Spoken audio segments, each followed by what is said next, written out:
OK. À ne surtout jamais faire. Ça, c'est la chandelle que je vous avais présentée l'autre jour pour faire un petit cours 101 de comment bien brûler vos chandelles.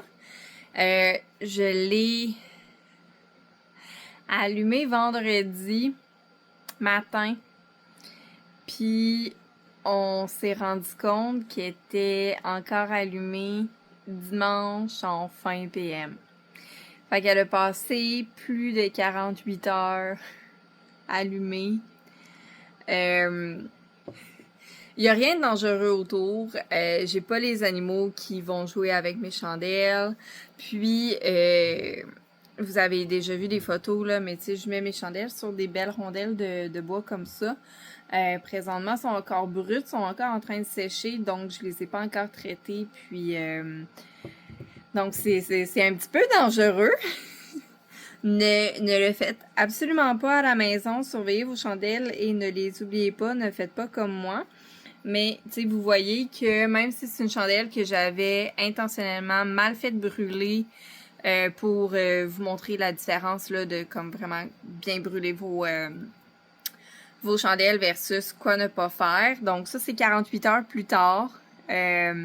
On voit qu'elle est vraiment dans le fond. On voit que la cire a quand même bien récupéré.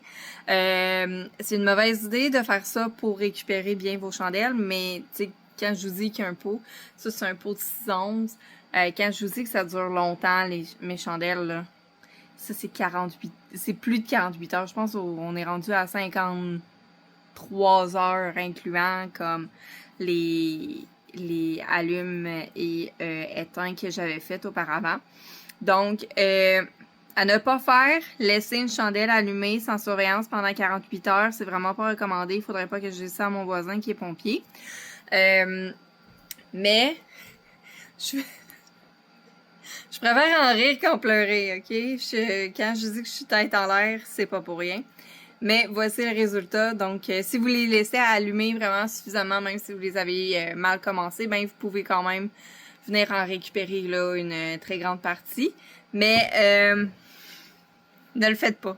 S'il vous plaît, faites-le juste pas.